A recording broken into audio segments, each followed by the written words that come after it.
Alrighty. Welcome back to the Marvel Aftershow. Welcome back. Definitely on time. Oh yeah, Um, very prompt. very prompt. Mm. Never been late ever. Oh, are we lagging? What's happening here? Are we lagging? Luna, are we lagging? Also, welcome in. Congratulations on first. I feel like we're lagging. Feels like it was just last week when you were thinking about starting a podcast. Time really flies by. Congratulations on the month. Thank you, Luna. Oh, thank you. I appreciate it. 1 month anniversary. Oh, we seem okay now. Yeah. We okay now? Are we lagging? Never late. Nope. A little bit, but it's not too bad. Okay. It looks okay to me now. Probably just took a second to kick in, everything. Yeah. Alrighty. Monkaress, true. Literally Monkaress. Thank you for the congratulations, Luna. We appreciate it. Thank you. It's been a very fast month. Yeah, absolutely. It's like barely felt like a month, Yeah. honestly. The weeks are just going so quickly now, it's getting ridiculous. Yeah. It's just like, literally you blink and then another week just done. Yeah, and it's like, we usually, we do the podcast on Thursday, usually take like a breakdown Friday, and then suddenly it feels like we have to start thinking about the podcast again. It's like, it comes so quickly. Literally like on Sunday night, we're like, okay, well, gotta start thinking about the podcast again. There's just absolutely no time between episodes. Yeah. Best weekly podcast, you know it, Luna. Oh. You know it.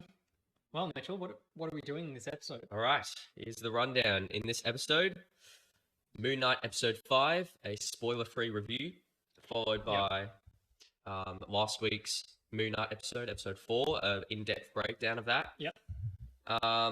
Followed by the next installment of the Harry Potter series, Harry Potter and the Chamber of Secrets. Mm-hmm. And then to finish off, a review of Doctor Strange in light of the new Doctor Strange movie coming out next week. I can't believe it's next week. Yeah. It's literally happened, like, it's crept up. Yeah. And then just, like, Danzig messaged and he was like, bam, it's next week. And I was like, what the fuck? I mean, which was the episode where we bought tickets on... 2 weeks. It was 2 weeks ago. That was episode 2, right? Really? I think it was 3. I think it would have been 3. Yeah. I don't know. But anyway, still, that's crazy. I know. Now it's only a week away. I'm normally in class during the podcast, so I just listen to it when I'm coming back home. It's really relaxing to listen to something, even though I know absolutely nothing about Marvel and most of the stuff you talk about. Well, I appreciate you listening to it, Luna. I hope you enjoy. Yeah. I hope you enjoy it, even if you don't know much about it. Harry Potter, weekly Harry Potter reviews coming to you weekly. Well, should we just dive straight into it then? I think so. Yeah. All right. Moon Knight episode 5. So what did you think? Yeah, I liked it. Yeah. I of course I liked it. Yeah, I don't think it was the best episode we've seen, but I probably wouldn't say it was the worst. I don't know. It was just a good, solid episode. Yeah, not as good as last week's episode. I think episode 4 so far is the best. Yeah. It's kind of it feels like it's setting up for the finale, right? It's kind of like a setup episode. Yeah. So, I just like it. Okay, it feels like it's setting up for the finale. Yeah. But it also feels like there should be another episode between 5 and 6. Probably. Yeah. I can't see how. Like, where are they going to go from here? You know, like at the end of 5, I can't see how one episode is going to be like a nice, tidy conclusion to the series. Yeah, maybe. Unless it's 2 hours. Yeah, unless it's a double episode. I don't think it will be. No. I don't know. I think. So it's basically a flashback episode. Yeah. Without too many spoilers. It's done in a different way, so it's not like a typical flashback episode. They've definitely done it in a creative way, but it has the same purpose. You learn about some of the characters' pasts. Yes. Well, I mean, it kind of is just a flashback episode. Yeah, with extra steps. Yes. And it definitely feels like that because there are then like the beginning, middle, and end of the episodes are like in the real time, in the present. Yes. And they keep coming back to this setting. Yeah. And then they get guided by the Hippo character at the end of episode 4. Yeah. And then they're always like, oh, you need to go do this. and so then they go back to do it. You know, like how like in the middle of the episode they go to see the hippo again, and then they go back to all the flashbacks. You know, like it definitely feels like a flashback episode in that way. It's just like very backwards and forwards. Yeah. And I feel like the whole episode is a little restricted in that way because it doesn't. There's not too much of a change from beginning to end, except for like character development. But in terms of the plot moving, there's not that much. But as I said, I feel like it's setting up for the final episode and a final showdown, where they're tying up all the loose ends and all the past knowledge of and all the past character development that we haven't learned yet. Trying to tie up all those ends, we learn all that, and then suddenly it's going to be back in present day. There's going to be a final showdown between Moon Knight and probably Harrow or Armit. Yeah, I feel like it's just setting up for that. Yeah, but I don't see how like this episode. Okay, in the grand scheme of the plot, like you said, did pretty much nothing. Yeah. Right. But also, like, does that mean this whole like alternate reality where he's in the psych ward but not really in a psych ward, does that mean it was just a throwaway for the flashback? Because that's what it feels like to me, is it's that only existed as a purpose to serve the flashback. Because like what else is the point of this? Like it doesn't add anything to the story. You know? And I feel like strictly within this episode the motivations of our heroes, Mark and Steven, were a little unclear because it feels like there's not really a reason for them to go searching through their memories again, only to serve the purpose of a flashback episode, if you know what I mean. Like, and that's what I said about the hippo. At the character which you see at the end of episode 4 as well is like it's just randomly telling them to go searching through their memories to maybe find an answer about something. Exactly, and it just feels like it's there to serve the flashback. Rather than the flashback the main being there actually needing to do it. Rather than the flashback being there to serve the story, it's more just like the stories that is serve the flashback. I don't know.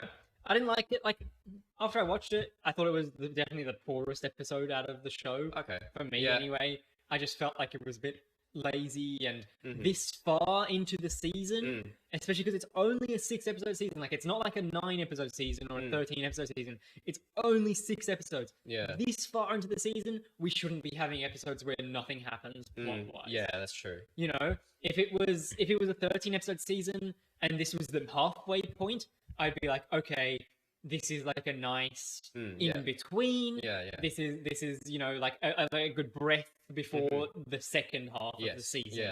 But it's not. It's like the second last penultimate episode. And it just felt like it didn't have enough substance in it for me to be like, oh, I'm super excited for the finale. It should have been left on a cliffhanger. It should have been like, what's going to happen? Like, I should have been gripping the edge of my seat, like, I can't wait until next week. It is kind of left on a cliffhanger. It's kind of left on a cliffhanger, but it's nothing like exciting enough for me to be like, holy shit, I need to know what happens next, you know?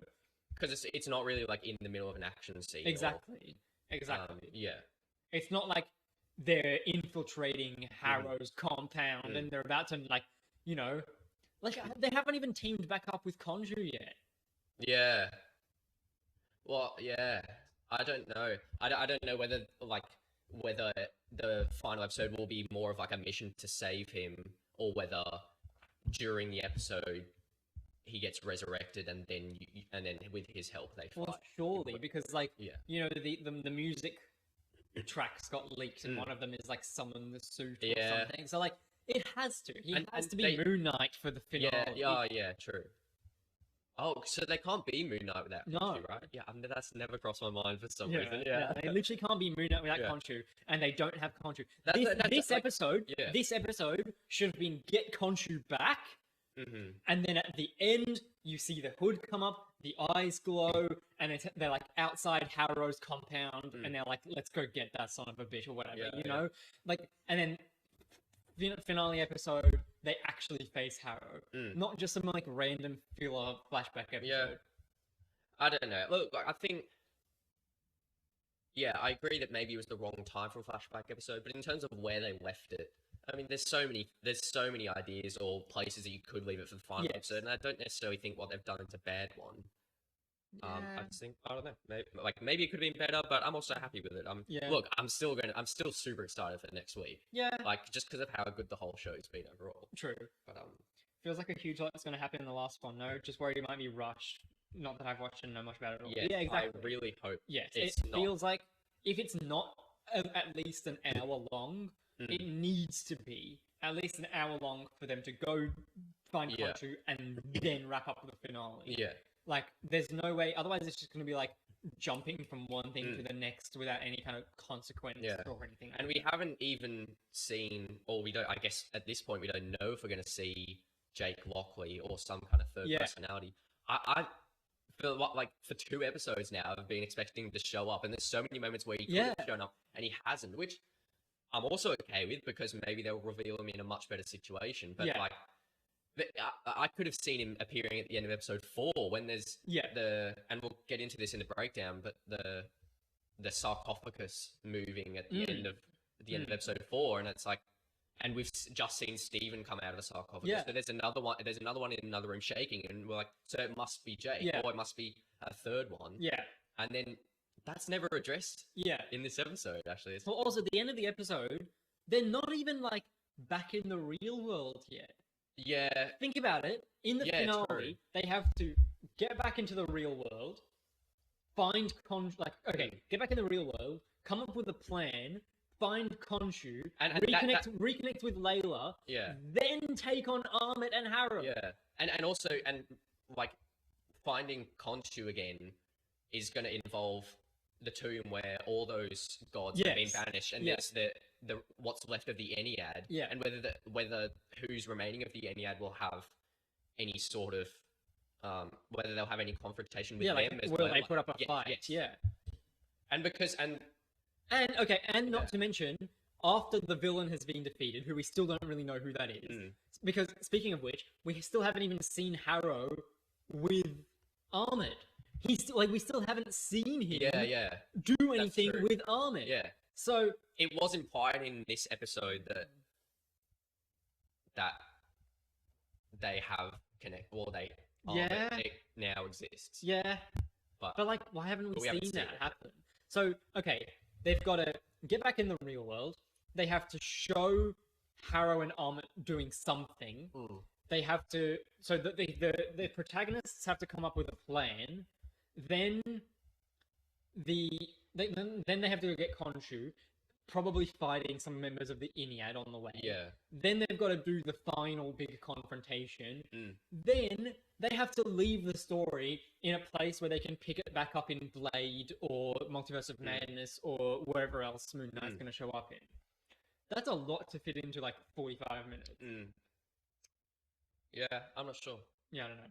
Maybe they're setting up for season 2 and leave the finale at a cliffhanger. But a lot of shows that have done that get randomly cancelled. Yeah, I would say that if it was any other show, but most of the Disney Plus shows don't do that much of a season 2. Apart from Loki, Loki's the only one that's been confirmed for a season 2. So it could be another one, but I doubt. I can't. I can't imagine them leaving Amit and Harrow out in the world for a season 2. They would have to wrap up that storyline here. So I don't know whether it's something else. Because the thing about Loki is, before the final episode, you knew that there was going to be a confrontation at the end of time. Yes. And that, like, 3 episodes were leading up to that. The second half of the season was just them trying to get to the end of time. But also, like, surely that there wouldn't be a resolution to the confrontation at the end of time in one episode. Like there is sort of a resolution, but it continues further into the next season. It's kind of natural, and you know that's going to happen. But but all that needs to resolve in this final episode of Moon Knight is Amit and Harrow. I can't see them going another season. It'd have to be resolved in this. So. Plus, if it's as big of a world-ending event or whatever as they say, they're not just going to let Harrow go around murdering people for like 3 years. You know. Yeah. Anyway, I don't know. I hope they do it justice. Yeah, I guess it's also like pretty trippy. I guess you're kind of confused about what's real and what's not the whole episode. Yeah. They kind of explain a little bit, but it's not super clear. Yeah. I know that's kind of like the idea, or at least it was the idea at the end of episode 4. But I don't know if it's supposed to be the idea in this episode, because they do try to explain it, but they just don't explain it very well. Yeah, I don't know. I was pretty much just confused the whole episode. Still interested and still enjoying it, but I was like, yeah, same. I wasn't sure what was real and what wasn't. Yeah. And I know that's probably the point. That's what they wanted. Yeah. But then, why would they give like a kind of half an explanation if they didn't like want you to know? Yeah. I don't know. Also, Luca, you're welcome in. Hey, Luca. Yes. And as I said, there's more hints about Jake Lockley in this episode without any of them coming true. And more moments where you think, oh, yeah, could that be him? And then it's not. So, I mean, I wonder if Jake Lockley is something for season 2 or something. There's a couple little bits of exposition in the episode that isn't ideal. A few moments where, the show kind of tells the audience something instead of showing them. Yeah. Not a huge fan. I wish that they kind of just like... Okay, what I really liked about the show at the beginning was like the mystery of it, and like how the audience kind of had to like figure things out for themselves, and you didn't really quite know what was happening. And I wish they kind of kept that going a little bit further. But yeah, I guess we'll see in the finale. How they handle all that. I'll definitely go into that in next week's breakdown of this episode. But there's definitely a moment in my mind where they could have shown the audience something, but instead there's a bit of dialogue to tell us what happened, and that kind of annoys me. And we also haven't seen Moon Knight for a couple of episodes. Yet. Like the actual hero, Moon Knight, we haven't seen. Him. Which is why definitely there's obviously going to be a big showdown where Moon Knight reappears in the final episode, and there's going to be like a grandiose little musical cue, and like, oh yes, Moon Knight's back. Like, which I'm excited for, because I mean, that is going to be fucking cool. But 2 episodes without him seems like a lot. But then, like, I'm still super interested in Steven and Marcus characters. But like he should have suited up at the end of this episode. So that he's like ready to come back for the next one. That's just my opinion. Vex, welcome in. You're definitely not here. Couldn't be you, Vex. Couldn't be you. Anyway, Moon Knight episode 4. So last week's. I just want to say about episode 5. Okay, it sounds as if we're being really critical on it, and I'm not sure what your opinion is, but I still like it. Despite everything we've said, I still like it. Just mid. It's not mid. It's a good episode. And look, flashback episode or not, it's not going to ruin it doesn't ruin the whole show for me. Mid. Don't listen to it. So what have you got for Moon Knight episode 4? Yep, last week's episode. Got a few things. Throughout the episode, there's a few shots, and so it becomes a bit of a motive throughout the episode of a silhouette in front of yellow light. Okay. So, for example, is it on the laptop there? Cool. Yep. So the episode starts with this shot, which I think is really cool, especially because it's upside down as well, and then it turns around. Yeah. And then what else? We see another example, or a similar example. Oh yeah. As they just jump down into the tomb. Yeah. That again, see, and the framing's like always in the middle. There's always just kind of like a shaft of yellow light. Yeah, right. And I'm not sure what the significance of that is. I mean, I'm not a technical cinematographer expert, but and then when Mark gets shot as well. Wait, Mark gets shot? Yeah, bro. Really? Spoilers. Mark gets shot. Fuck. I'm leaving. How do I exit this tab? No more chipmunk? Very good. Oh, thank God. Yeah. Thanks for the lurk, Luca. Yeah, okay. So a lot of yellow. Oh, here we go. Or Look at that. How cool is that shot? Is as well? that just because they're in a country that's not America? Well, true, yeah. You know, by looking at that shot, Yeah. I now instantly know Yes. they're not in America. Because the light is yellow. We'll bring this up in Doctor Strange later because the same thing happens. Oh yeah. Yeah. How cool is that shot anyway? Yeah. It's a good shot. Yeah. Okay, so some interesting cinematography. Yeah. And there's another just really cool shot which I have nothing to say about, but it's just really cool. This one here, I really like this shot. How cool is that? Yeah. Wait, is this the episode that? No. Okay. What? Episode 3. You know how it starts with Layla. Okay, you know how episode 3 starts with Layla and Stephen being attacked, like gunned down by another car? Where does it start? At the very start of the episode. It's like Stephen's just woken up from... That's this one. Is it? Is it this episode? What do you mean? Oh yeah, it is. It is. No, Yeah. it's before this. Yeah. That's what I mean. That car comes out of fucking nowhere. Does it? Yeah. Wait. No, like seriously, look at this. Okay, they're just in the desert. Okay, in the middle of the desert. No. But would they have not seen Mr. Knight doing all the wavy shit with the sky? No, I don't think so. I don't know. This car just comes out of nowhere and for no reason starts shooting. I don't need an explanation. and also the people in the car are really dumb because they circle around the car and don't bother checking inside. Literally. It's just clearly where she went. And they have like full-on stormtrooper aim as well. They like, can't hit anything. Yeah.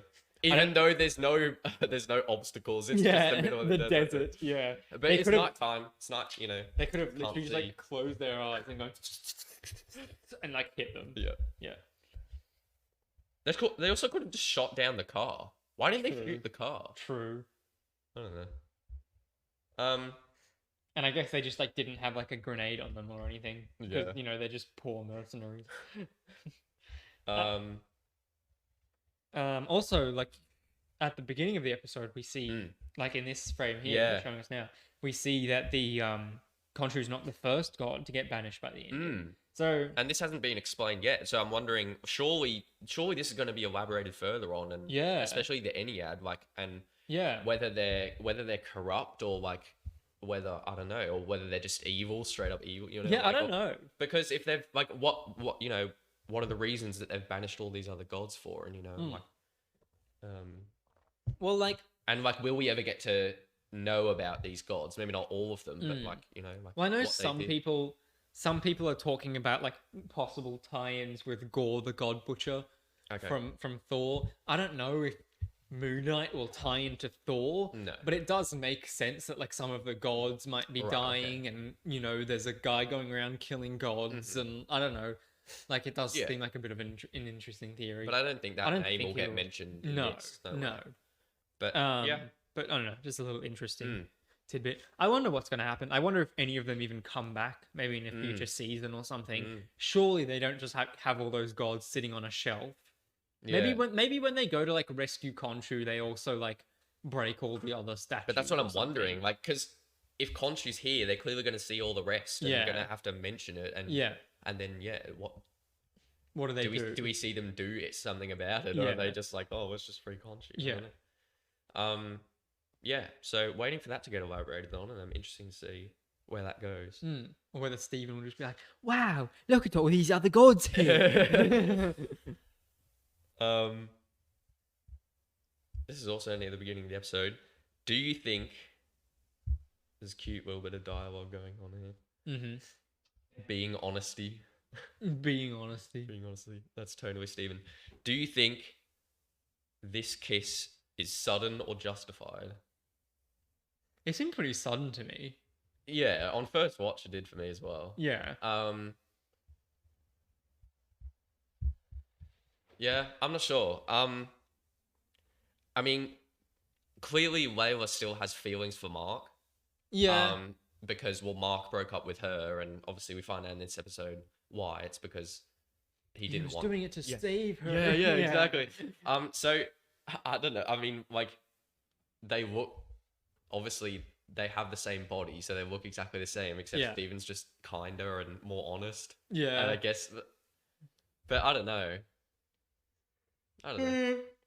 Look, I can forego it. I don't know. I can forego it, Yeah, but like, it does seem slightly strange. yeah. Especially because then afterwards, Mark is like, "Well, you were honest with her, so it's okay." And it's like, oh, is it? Yeah. I don't know. I don't know. A bit sudden, but look, it is a TV show, so they kind of need to do everything a bit quicker. Maybe. I feel like they should do it longer. Yeah. Everything they have like 8 hours instead of that's like true. 2 hours. That's true. I don't know. It also didn't feel like they had any kind of romantic connection up until this point. It always just seemed like they were good friends. Yeah. And they were having a good time. Yeah, I think so. You know, And if it had been a little more romance. Steven like has shown like a little bit of interest in her, you know, like you know, occasionally giving her, you know, like the googly eyes or whatever. But that could have been it, you know, like that could have been, you know. Yeah. And it's not reciprocated until maybe later, but true. Or it could have just happened at like this should have happened at the end of the episode of the season, I think, where like Mark and Steven finally come to terms with each other, like sharing this body or whatever, and then they like Layla realizes that they're actually like one person, like they're both just like two halves of Mark or something. That could have been or maybe like we could see more of Layla's struggle with this situation, with still like with having one half of him reciprocating the love for her and then the other half not, and deeming whether it's morally right or, you know, like and or like, you know, feeling weird about it and stuff like that. But, I mean, you know, that's like a lot of a side plot that would take a lot of time. That could kind of be interesting. I really love the tomb exploring in this episode. Like the pacing is perfect. I like how it's not frantic. There's not much action going on. There's like no music basically. It's all just sound. And it feels really classic to me. Like, I don't know, just the way it looks and the visuals. There's like, and like I haven't really watched any of the Indiana Jones movies in like a long time.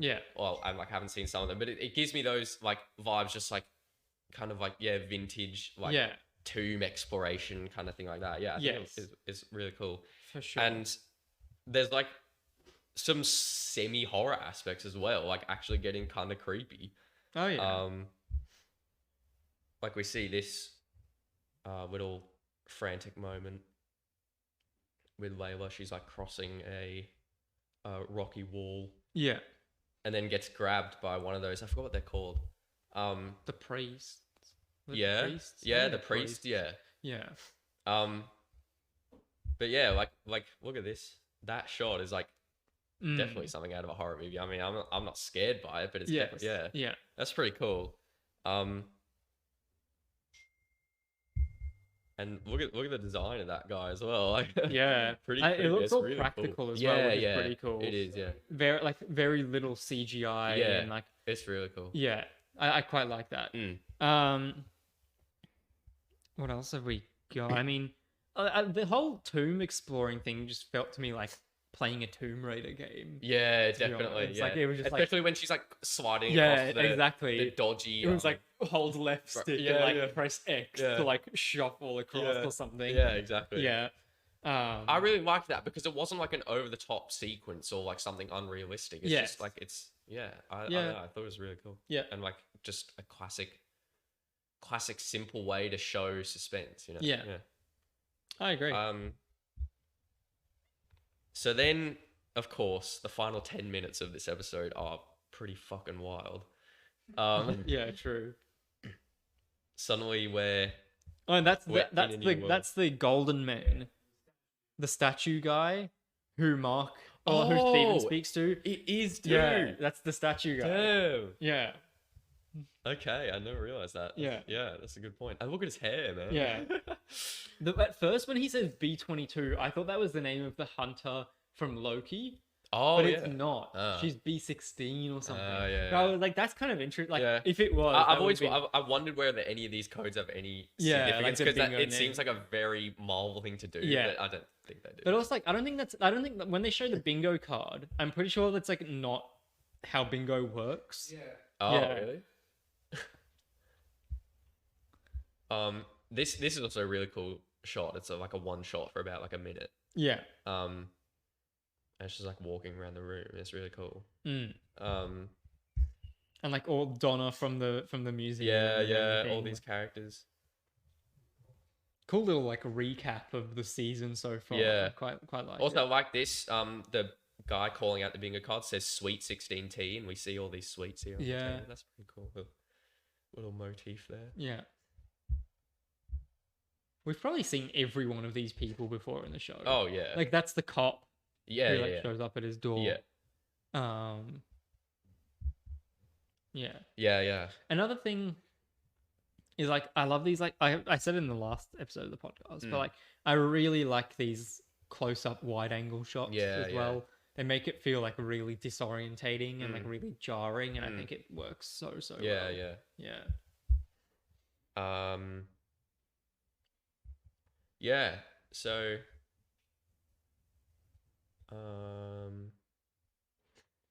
lots of crazy stuff happens at the end of this episode, Yeah. and I was just like, what? Like, yeah, what is it's very happening? unexpected. Yeah. But it is episode 4 of a Disney Plus show. Yes. Episode 4 of a Disney Plus show is always the most impressive out of Yeah, all of them. yeah. So we see this sarcophagus. Well, Mark runs away from a confrontation with Harrow, Yeah. who's like a doctor, in this reality. Dr. Harrow. Dr. Harrow. So he runs away, he finds this room and there's a sarcophagus, and then inside is Stephen. Yeah. So and yeah, this is a big moment. They're both in the physical Yeah. now. I'm pretty sure Oscar Isaac's brother like was the stand-in. Or Oh, does he have a something. brother? Yeah. Yeah. Yeah. I think his brother was the stand-in, Huh. and they like used CGI to Mm. make it Oscar Isaac. Yeah, again. Just a little That's pretty cool. tidbit there. Yeah. Yeah. And then we were mentioning this. Yeah, we were mentioning this earlier. Mm. There's another room with another sarcophagus, and it's like, and it's shaking. Yeah. And we didn't even see in this episode where that led to. I know. It's It, like- it feels so like fake outy. I don't know.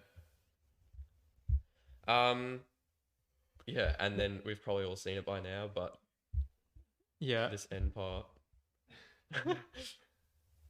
is just so weird. Hi.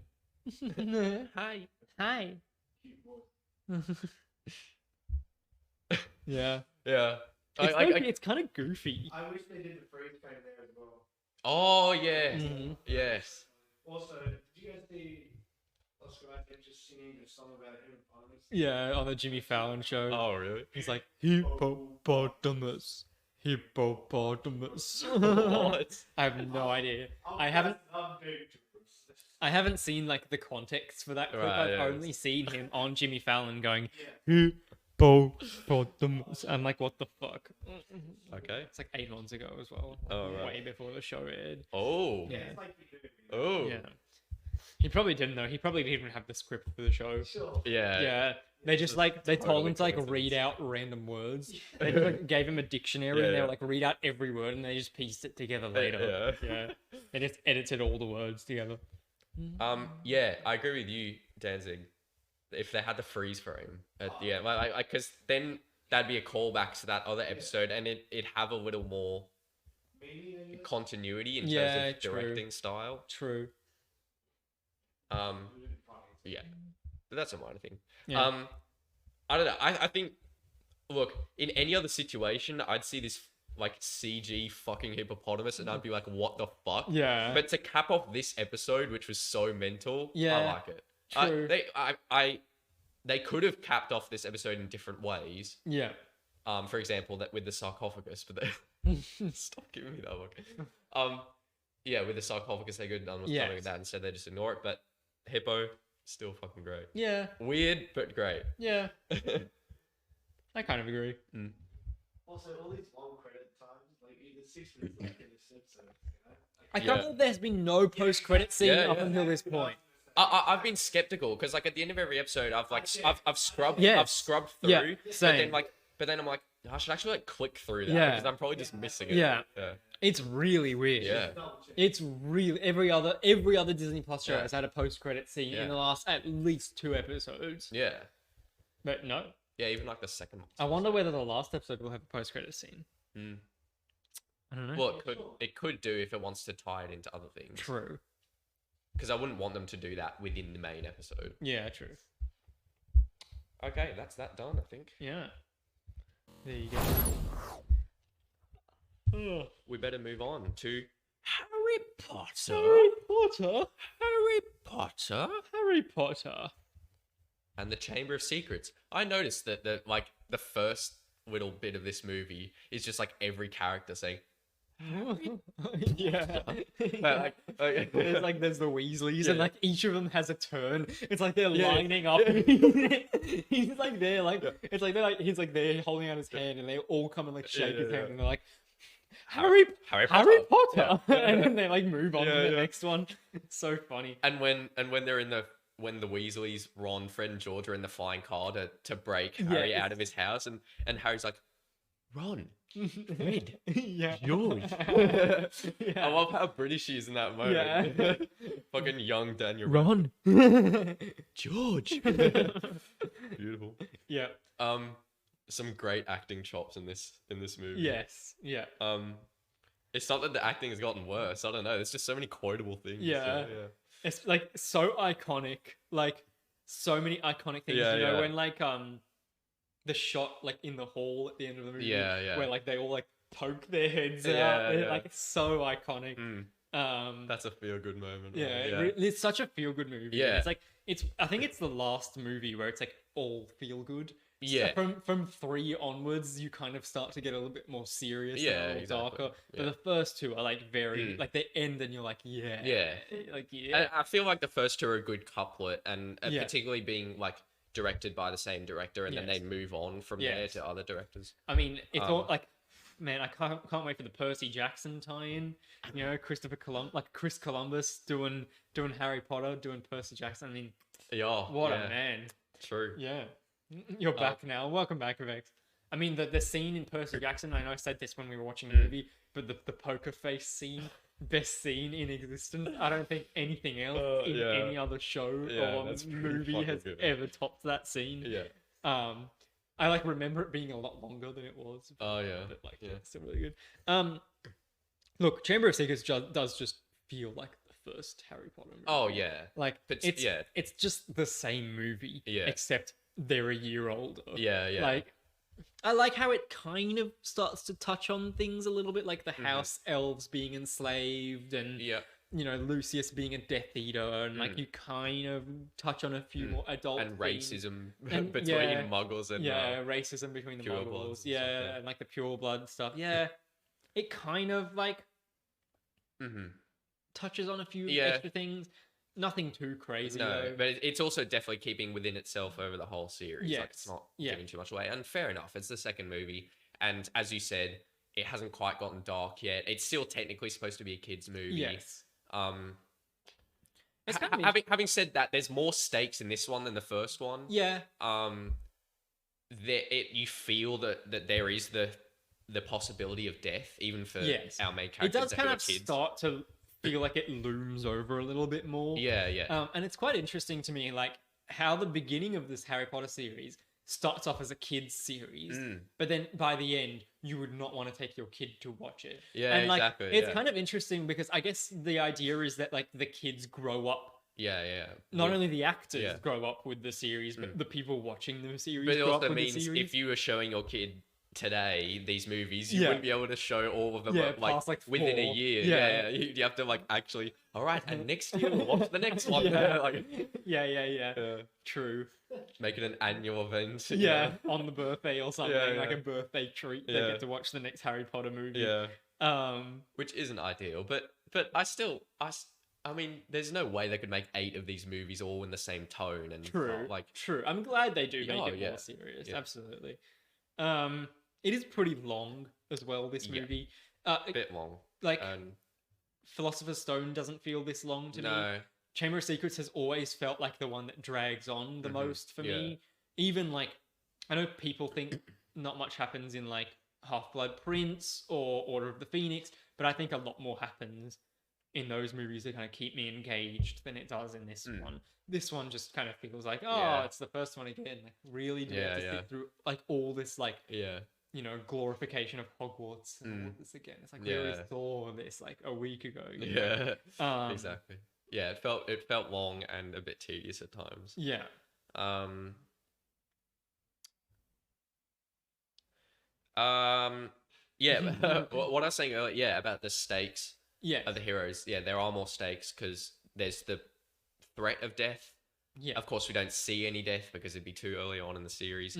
But there's like petrification, which is the safe way of doing it, I think, at this stage. Well, I can't believe like this snake that's supposed to be like the most deadly, like creepy creature, and like, you know, one look from this snake can kill you, and the snake doesn't kill a single person. It should have at least killed the cat.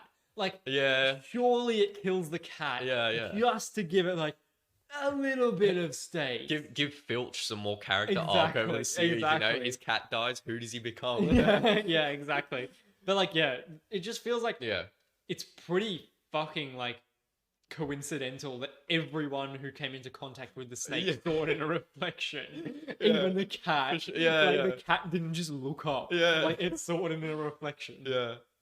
Or like, you know, poor little Colin Creevy, like Colin Creevy, when he was startled by a snake, didn't just look around. What the hell is that? He was just with his camera. Like, he's just shooting a vlog, dude. True. Casey Neistat out here. It's a bit long. It's a bit tedious. It could have been like 15 minutes shorter, 20 minutes shorter, and I would have been happy.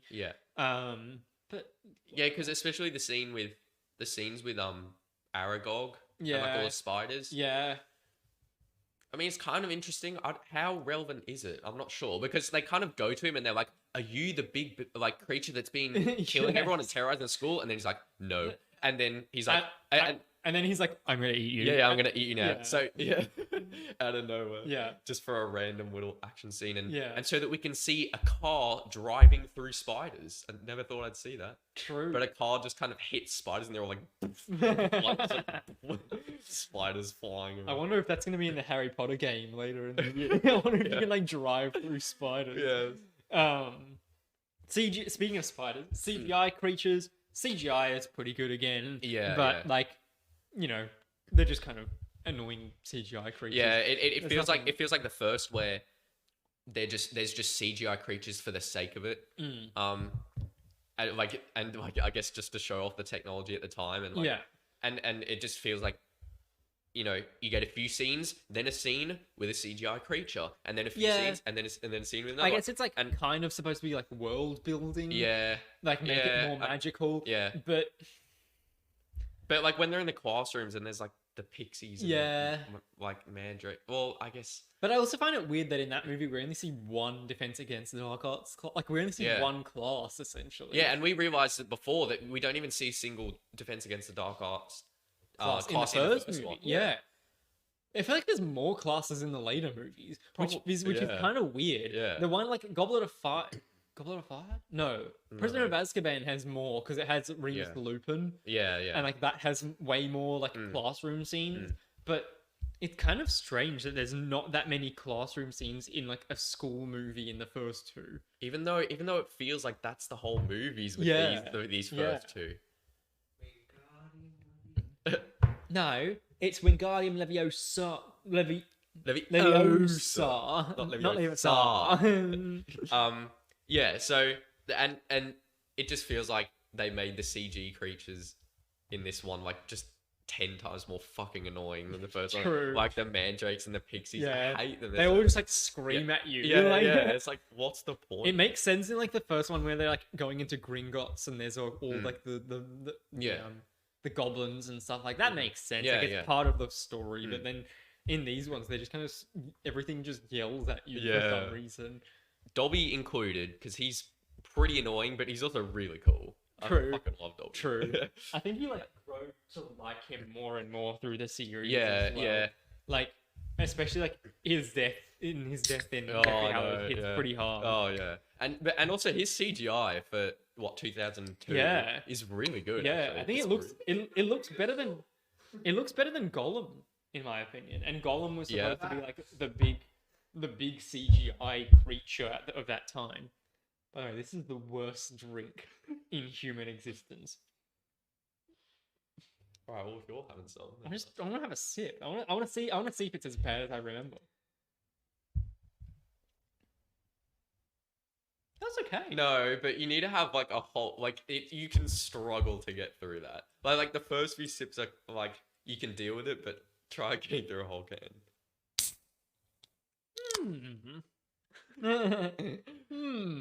Interesting. Dobby's cool. Dobby's is like cool. obviously he's introduced in this one. He's a bit of a cheeky dick, but Yeah, I feel like But it works. they didn't use Dobby enough in the movies. I think they use Yeah. him a lot more in the books. I think. well, because like he doesn't appear after this one until ages, doesn't he? Yeah. Until his death. They're just like, you remember Dobby? He's dead now. Yeah. I feel like in the books he appears a lot more and he's more of a Probably. lovable character, but in the Yeah. movies they just kind of brush over him a little Yeah. bit. Kenneth Branagh's in this movie. Yeah, as we were well. talking about Defense Against the Dark Arts. Yeah. So this is the second in, A the long second of line, many. yeah. Yeah. Kenneth Branagh plays Gilderoy Lockhart. Yes. And because Kenneth Branagh Dutch tilts throughout the movie. Yes. Yeah, get a Even few though of he didn't those. even direct No. it. So if you've ever seen the first Thor movie, the whole movie is basically sideways. Yes. So it's like It's on an Kenneth angle. Branagh, who plays Gilderoy Lockhart, directed the first Thor movie, Mhm. and it's almost like he's gotten his camera and he's just gone, no, let's just put it like that. Yeah. I don't really know why. Maybe he just wants to like fit more into the frame. He just wants to make it more interesting Yeah. and unique, you know. Yeah, literally. But yeah, there's he just no- ends up filming it all sideways. Yeah. Um. So you can tell he had a few like obviously he wasn't director or anything like Yes. that in this movie, but maybe he just had a few little influences, you know, like, Yeah, oh, yeah. what if we just did this? yeah. You know, I have this brilliant Yeah, idea yeah. for this shot of me. Let's just turn the camera slightly sideways. You know, I think you look really good. Yeah. I quite like the idea of him just like running around on set on all Yeah. the tripods and just like loosening them and moving the cameras sideways. Like tilting all the random cameras on set. Yeah. I mean, his character is also pretty annoying. Yeah. Like Lockhart is like a very hateable character. Oh, yeah. And, like he does. But he that makes plays him a it good really character. Well. Yeah. But somehow Dumbledore can't see him as the fraud he is. Yeah, Like, true. Dumbledore hired this guy Yeah. and Like personally screened him. Yeah. Yeah. and like the kids know how much of a fraud he is, but Dumbledore's Yeah. like fine with it. Yeah. It's another movie where like Dumbledore just like kind of doesn't do anything Yes. like about stuff that's happening. Like Yeah. he has like he doesn't know where the Chamber of Secrets is, so I don't know. Guess I'll True. just give up. True. He Um, really doesn't do much. Hagrid is sent to Azkaban. Yeah, I guess he yeah. has to. Help is always given at Hogwarts to those who ask for it. And that's it. That's all he does. Honestly, Dumbledore's pretty useless throughout the whole series. Yeah. Well. Yeah. No. Yeah. Well, I think he gets more useful when it's switched on. honestly, I don't think he needs more use. I think they got it right because Yeah. like you just know him as like this Father figure. father figure that who's Yeah. like you know seeing over things, you know, every Yeah. now and then, even when he's not present, you know. Yeah, true. I think it's and you know you got to like it's got to be realistic that like how much would the kids see him, you know. True. Yeah. Yeah. That makes sense. I just feel like, just the fact that he can't, like, Yeah. that he hired Lockhart is pretty ridiculous. Yeah, it is. Um, And yeah, Harry and Ron push Lockhart down a hole true. like, into the chamber. Yeah. And he lands on the ground, but he survives, so it's fine. Yep. Harry and Ron kill a teacher, Yeah. but it's fine because He doesn't, he doesn't die. Yeah, Yeah, he'll 'cause- just 'cause land magic. on the ground. Yeah. Because it's magical ground. Yeah. Yeah. They literally just go like, "Yep, there you go." Yeah. And then he just falls into this huge chasm. Yeah. Yeah. I don't really understand, to be No. honest. It does kind of feel like this movie is kind of Infinity, like it almost like the MCU was setting up the Infinity Saga. Yeah. This movie starts to set up like the Horcruxes. Obviously you see the diary, Tom Riddle's diary. You kind of get a bit of a hint that there's a Horcrux inside Harry as well. When, you know, like Tom Riddle, I always found it weird that Tom Riddle never fought Harry himself. Like he just told the Snape to do it, but that makes sense because Voldemort can't hurt Harry because he's a Horcrux. Yeah. So it kind of make like that. When I thought about it more, I was like, oh yeah, that kind of makes sense. And also a hint at like, and a foreshadow on how to combat some of the Horcruxes, like when they stab the book as well. Yes, with the venom from the basilisk. Yeah. And Godric Gryffindor's sword as well. Yeah. But it's so good. It feels like good. like when you watch it again, like on your second viewing after seeing the later movies, you're like, like cool. Yeah, and it's probably the time to do it because there's, you know, you don't know about them yet. You don't even know, but like they're just like little things that are starting to seep through into the movies, and then later on you're like, oh yeah, I remember that, and then that was a Horcrux. So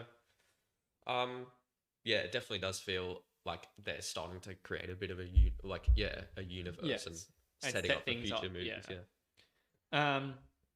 We see a lot of new characters in this movie. There's Dobby, Ginny Weasley, Arthur Weasley, Gilderoy Gilderoy Rockhart for himself. Lucius Malfoy, Moaning Myrtle, and Cornelius Fudge. All fascinating characters. It's quite a lot of characters. I love how Moaning Myrtle is set up to later in the series look at Harry's penis. I think that's a really interesting plot point. Vital to the series, I think. I think, you know, Harry had gone too long without someone seeing his penis. So, really like that. What else? Dobby, or we talked about Dobby. Dobby's great. Ginny looks so young in this movie. Ginny looks like he's 5 years old. And somehow no one else in the school is like that age. I know. Like Ginny's just like a toddler that's just being like dragged into this magic school.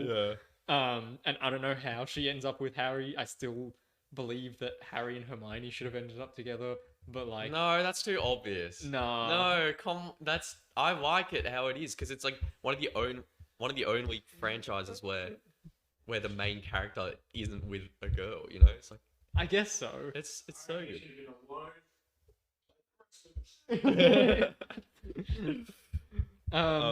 Yeah, I guess so. I don't know. It never really, Ginny and Harry's relationships, at least in the movies, it's never blossomed properly. No. It just kind of happens to be the last movie, Deathly Hallows, and then they just are a thing. Exactly. I don't really understand. I can't remember. I got to reread the books, to be honest, but it just feels a little weird to me. And there's also like nothing between them in this movie. She's just kind of Ron's sister. It's not like Harry sees her and they like become friends or anything. That's true. Or like it's not like they keep in contact. I mean, they are very young, and at the beginning when Harry's in the Weasley house, like she like runs down into where they're all dining, and then she sees Harry, and then she like runs off. Like that's quite good because she has like a little crush on him. You know? But there's definitely not. She's got a crush on Harry Potter, our newest celebrity.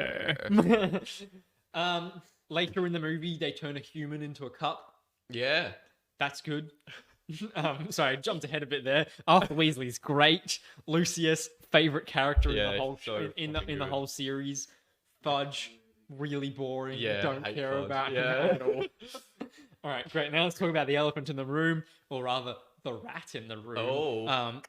In the Transfiguration class that they have with Professor McGonagall, she's like, "Okay, turn your pets into a cup," and for some reason, Ron has his rat in the room, and Ron's like, whatever, and he turns his rat into a cup, forgetting that the rat is actually Peter Pettigrew in the next movie.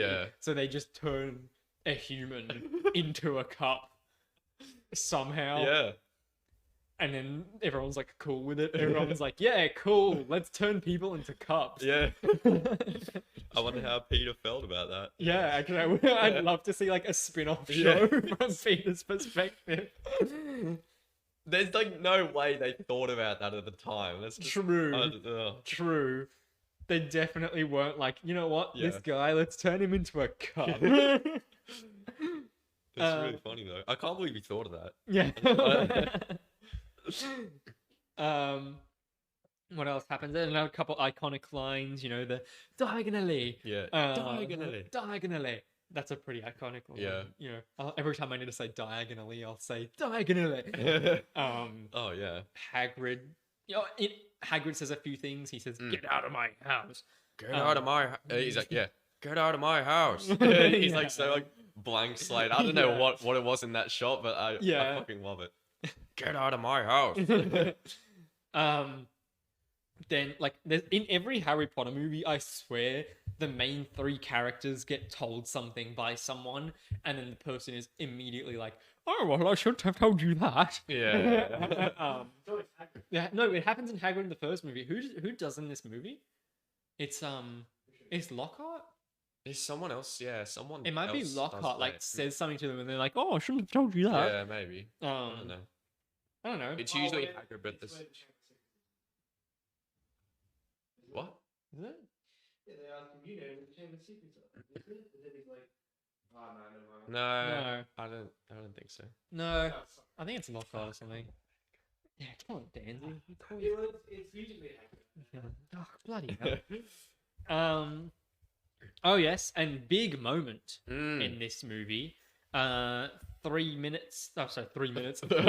Not quite 3 minutes. 3 hours and 35 minutes Approximately. into the series. Yeah. Harry finally uses his first spell. He does. I don't actually. What It's was it? Expelliarmus, I think. It's his classic. The classic Harry. Expelliarmus? Yeah. Isn't that disarming? Yeah. Who does he disarm? Yeah. Is that no? Yeah. I swear he uses. He duels Malfoy, Yeah. and he's like, Expelliarmus. Is that his first spell? Yeah. I thought it was like. I thought there was a scene before that where he would have used one. But maybe. I thought that was his first Okay. one, but- Maybe it was. Maybe In it the was. first movie, was he even doing the Guardian of the No. Really? No.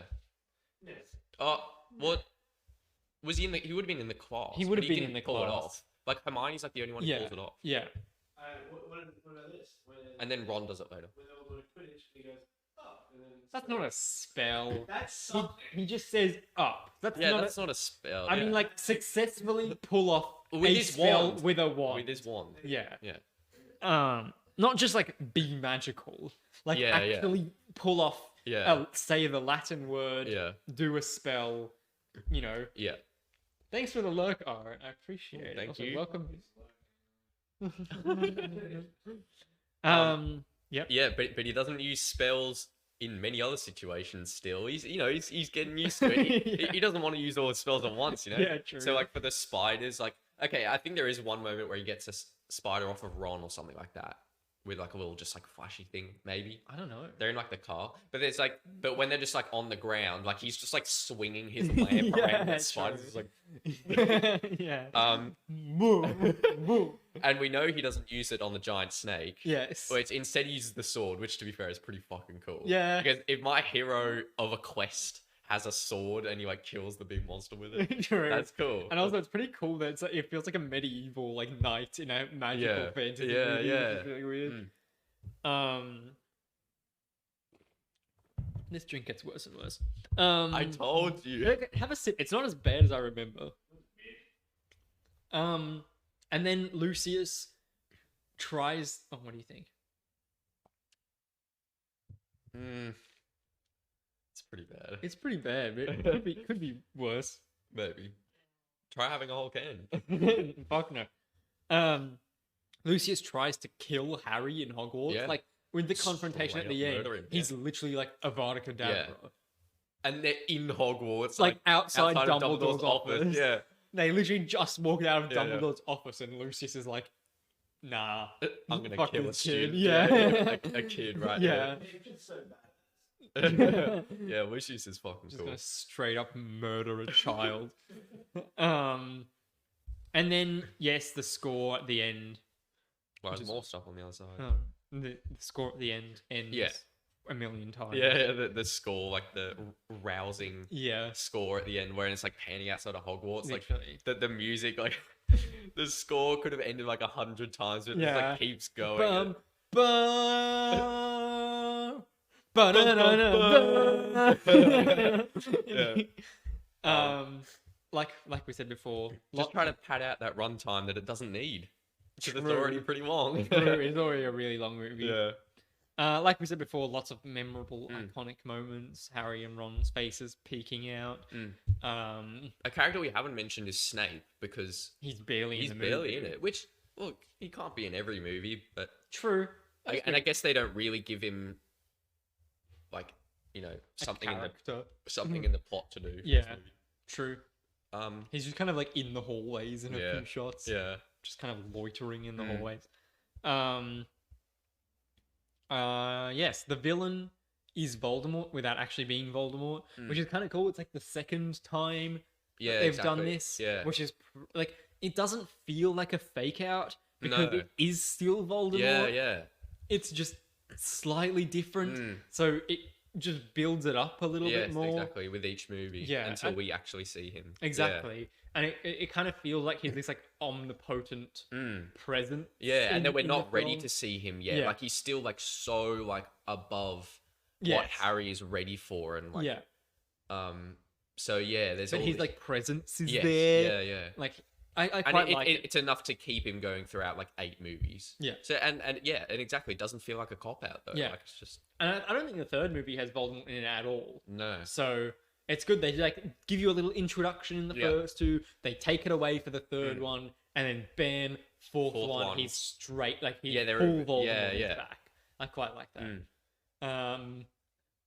And he really took the time to like come up with his name out of his actual name. Yeah, Like, an anagram yeah. for Tom Marvel Riddle and Yeah. I am Lord Voldemort. Like, Yeah. can you imagine a young wow, Voldemort like what a- writing in his what a diary? Like, twist. yeah, yeah, like crossing out. He's like, "Fuck, that's not quite Yeah. right. Like, it's got to be more sinister than Marvelo. Like, that." never heard that name before, but that sounds good. yeah. Yeah, not much Snape in this movie, Mm. and the snake is the worst villain in Yeah. history. Yeah. It's comically bad. Like if this was a comedy Mm. and there was a laugh track every time the snake fails to kill someone, just be Yeah, be the snake's shocking. just random. Like, Yeah. I don't care about the snake. yeah. I mean, like, it's obviously a big plot point, but like, It's weird that there's two heirs of Slytherin's snakes because there's the basilisk and then there's Voldemort's snake later in the. oh, is there? Yeah. you know right. how Voldemort has his Yeah, own yeah. snake, Mm. Yeah, that's weird. and I know his name was Slytherin, but you know, two snakes that are Yeah. bad, controlled by the same person. I don't know, kind of He strange. likes snakes. What can you say? Yeah. He's just a snake guy. True. Yeah. There's this like girl on TikTok that I see, and she like does thirst traps or whatever, but she like has a snake like around her neck Oh. while she does them. And I'm like, what the fuck? Danzig asking the real question. But she's like doing these videos and she Yeah. like, has a snake around her neck, and I'm like, what? Are we doing the trivia? Is anyone in chat right now that wants to play trivia? Surely. Is anyone in chat right now? Hmm? Yeah, we found one. Okay. Yeah. Guys. Yeah. Everyone in the chat, come together. I know you can hear me. Yeah. Come right now. We're playing a bit of trivia. While you get here, Yeah, while we get here. final- yeah, final thoughts? Final thoughts. It's fine. It's my least favorite one in the series. I'll have to watch through all of them again, but I think it's definitely on the lower end for me. Not Yeah. to say it's a bad movie. I don't think any of them are bad. Yes. Yeah, it's a bit long and tedious at times, and it just feels like the first movie repeated again, but just with different themes. Pretty much. Yeah, it's definitely just a movie. Yeah. Yeah. I mean, it's not bad. No, Like, no, I've definitely watched that movie at least 5 times Yeah. in my life. Yeah. But if someone like put a gun to my head and they were like, name the Harry Potter movie that you dislike the most, Yeah. or like don't like as much as the other ones, Yeah. I'd be like Chamber of Secrets. Half-Blood Prince. Okay, see, I've only watched that once. I really don't remember anything about it, so I need to watch it again. Half-Blood Prince has the same boringness as this movie, but I like that it's the calm before the storm. Yeah. You know? I only saw one until recently when I rewatched all of them. Yeah. Oh my god, it was much further. Yeah. Actually, Yeah, no, but I like how... it's not one bad Harry Potter film. It's just Yes. But, like, apart from the Fantastic Beasts movies, the second one. the second and the third one. Okay, but those excluded. Those excluded. Those excluded. Yes. Yeah. It's not a bad one. Yeah. No, there's not, and that's like It's the same. that's like props to this movie series. Yeah. It's bad Star Wars, I can tell you that. Yeah. Fast and Furious. Nah, all of those are top tier movies. Yeah, that's true. Yeah, there's bad Star Wars movies. There's bad. I don't really like Mockingjay in the Hunger Games series. They all suck. Yeah. No, the first one was okay. No, they all kind of suck, but they're like, first pretty one was- enjoyable. yes. To watch. The first, Yeah. yeah, Yeah. Yeah. Yes. and the first one's iconic as well. Yeah. Yeah. You know, there's bad movies in like every other series. Yeah. pretty There's much. Thor: The Dark World. Yeah, There's Black Widow. and especially most series. That's not part of the series. That's one movie. No, but like in the MCU, in the universe. say. Yeah. Okay. Black Widow. Dude, that's trash. Oh, Black Widow's unwatchably worst bad. Marvel movie you've ever seen. Why did we watch that twice? Did we watch that? Did we watch it a second time? No, we didn't. No. No way. we wouldn't didn't. have. We didn't. We didn't. But I think my lowest rated Harry Potter film is like 3.5 out of 5. And that's pretty good. That's or even 4. I think a rating chamber said it's 4 on this one. It wouldn't. Yeah. It wouldn't be 4 out of 5 for me, but like I didn't love the lowest rating for us, I don't rate out of 5. I rate out of like 10. The lowest rating would be like a 6, Just Chamber of Secrets is a 6 for you? 5 or something. Probably a 5. Really? Or what are you saying? Higher? I'd say it was like a 7 Okay. because then like it. yeah. I guess. Yeah, Yeah, a 7 okay. out of 10 because Yeah, then, yeah, then that's like pretty- every other one can be an 8 or a 9 or a Yeah. 9.5. Yeah. Yeah. 7, 6.5. Yeah, something like that. Yeah. Something.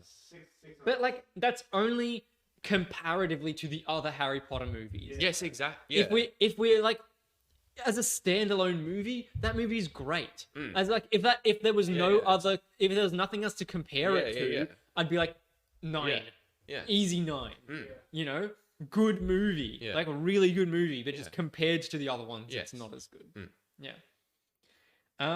I guess no one wants to play any trivia, so we can save us still for next week. Yeah. No, we showed you the still. We showed you the still. Also, no one gets VIP anymore. They just get bragging rights. What if they get like VIP in the Discord or something? True. Maybe. I don't know. Well, what if whoever gets it right now gets $1 million US? Oh, Within the that next seems 3 pretty fair, seconds. actually. Yeah. Within the next 3 seconds, if you guess the still, $1 million US.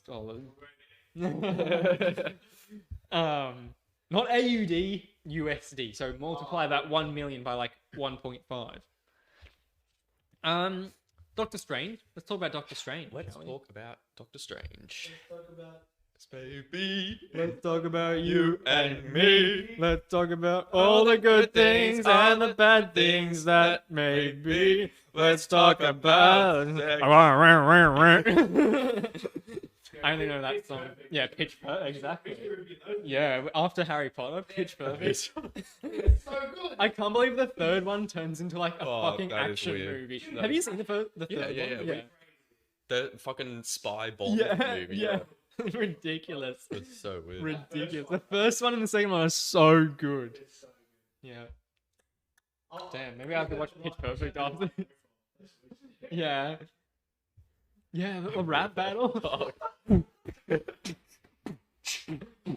Oh, Mickey, you're so fine, you blow my mind. Hey, Mickey. Yeah, Mitch, get with the program. No, I'm not doing that right now. I'm not doing that. Doctor Strange. I love like okay, Doctor Strong. best moment in the Doctor Strange movie Mhm. is when the Caecilius, the villain, walks into the sanctum. He's Yes, like, I "Who know are what you're you?" gonna say, yeah. And Doctor Strange is like, "Doctor Strange." Yeah. And then Caecilius is like, "Maybe. Who am I to Judge, judge?" yeah. Love it. Yeah. Incredible movie. Yeah, he's like, Mr. and he's like, Yeah. Doctor. Yeah. Mr. Doctor. Yeah. Yeah. It's strange. Yeah. Maybe. Maybe. Who am I to judge? Yeah. Yeah, that's amazing. Yeah. I love that. I just noticed the top point here. Yeah. And I was gonna show it to you prior to this. Oh, all right. But 6 minutes and 23 seconds. All right, everyone hear me out. Okay. 6 minutes and 23 seconds into the CinemaSins video of Doctor Strange. Yeah. He's like, Get it up. I can get it up. I can do it with subtitles because it's what he says. But he's like, he's like, this is setting up the Marvel multiverse. Like, Oh, really? like before the multiverse was a thing. Oh. Yeah, it's actually insane. Oh, I do remember that. I have Yeah. seen that. Yeah. I have seen that. So this guy was actually Oh, Nikki, you're so fine, you blow my mind. Hey, Mickey. Hey, Mickey. Woo! You're so fine, and you're mine. I'll be yours till the end of time, 'cause you make me feel. Yeah, you make me feel. Alright, wait, is it on? Okay, alright. There we go. Ready? Yep. I just realized how Marvel intends to keep its MCU properties going perpetually using the Doctor Strange Infinite Universes, and that's bad. True. It opens the door to the Marvel Cinematic Multiverse. Yeah. That's so good. And when was this video? 2017. There you go. Amazing. Well before. He called it. He called it. Probably, I did. You did? Yeah. I've Well, seen I it- don't know how recently you've seen it. I've seen it recently-ish. I think Mhm. I probably saw it 8 months ago, which Okay. is pretty recent for Mhm. that movie. Yeah. Like, I could remember what Yeah. happens in that movie Yeah. pretty well. Yeah. I hadn't watched it in a while, so Yeah, I just fair thought enough. I may as well. Well, it's a solid movie. It is. Oh my god. What? I found an amazing meme. Let's, you have to leave it. I don't know if you guys know the context. No idea. Do you actually know that? Wait. Is that label? Yeah. Yeah, I do know the context. Oh no. No. That's I have no idea. Yep, Doctor Strange. we should put that on the Discord. Actually, Yes. It's just This a episode good- is so chaotic. It's so weird, man. This like podcast episode is so chaotic. It's a good movie. It's I really a like good, it. solid movie. Yep. It's like Where did we put it in our tier list? we put it A. Okay. A in the tier list. it And deserves A. I would, after rewatching it again, I would keep it exactly Yes, where it is. yeah. It is second Yes. highest because it wouldn't be in my top movies, but it'd just be the rung below because I really have no problems with it at all. Yeah. But It's a very, very There it good movie. it's a very good and movie, you but can it just watch wouldn't be in it my top. by itself Yeah. without having seen any of the other Mhm. MCU movies Mhm. and still walk away from the cinema going, that was really good and I'm really Yeah. satisfied. Yeah. Yeah. Yeah. It is such a good movie. Yeah. And all the and technically all the aspects are solid as well. Like Yep. there's nothing really standout. There's nothing really super creative about it. Yeah. But like in terms of cinematography, lighting, sound, there's no problems with the pacing. Yep. The plot, it's all The just script is good, dialogue is good. Yeah. No like cringy lines No, or no. anything. I quite like that it's a bit more of a serious topic as well, Yeah. like a car accident and he's trying to There's- find himself. there's not like considering the time it was made, 2016. There's not as many jokes and quips as I thought there would be, Yes. which is a There's refreshing barely thing. any, There's apart- not and that it's quite many. tasteful, like the Yeah. like the Mr. Doctor scene. Yes, exactly. It's quite yeah. tastefully Mm. done. It's Yeah. not. It doesn't like take over the No, whole I of don't the think it's movie. forced. Yeah. Yeah, I hope they keep it like that. And for the a lot of second the one. time, it's just Doctor Strange being a dick. You know, Yeah. like, it's like, which is just his character. Yeah, true. It also does time well. Yeah, I think it's a movie that does time well because there's so many movies that, like these days True. that are all about like, and I know this is a different situation, but it's all like going back in time or like using because like what about Tenet? Doesn't that use time? And Yeah. everything like, and they always trying to overcomplicate things. I think this is a movie that Yeah. just does it well. Yeah, and it's simple. It's simple but like it's complicated in a more niche way and like a more of a technical way because they show motives and themes throughout the movie. Yeah. Like of the wristwatches, for example. Yes. We see like at the beginning he has like a collection of all these new fancy wristwatches and they're all like spinning in this little case. And then at the end of the movie, I love the second last shot of the whole movie is him just like he's staring out the window of the New York Sanctum and then he looks at his watch and it's the broken watch that that has the message on the back is from like Christine. Yeah, it's like, but like the watch is broken, but it's like it's one that has meaning, you know. So he's like he's forgotten about the material world and like and is thinking about like the physical world, about love or like and he's not I love like it's so powerful that final scene because nothing's said. He's just like looks at his watch. Also, like I know most people didn't like the ancient one being white because in the comics the ancient one is Asian. Right. But I feel like a lot of people have problems with the ancient one. Yeah, I quite liked the ancient one. And look, like I didn't know anything about Doctor Strange before I saw this movie, but I thought her character's really interesting. Yeah. And there's depth to it because she uses evil powers for the greater good. Yeah. You know, like and like is that morally correct or is that not? And I think Tilda Swinton did a great job. Yeah. So super good. Oh yeah, and especially because she's pretty badass as well. Like there's like the fight scene in the mirror dimension. Mirror dimension, right? Yeah.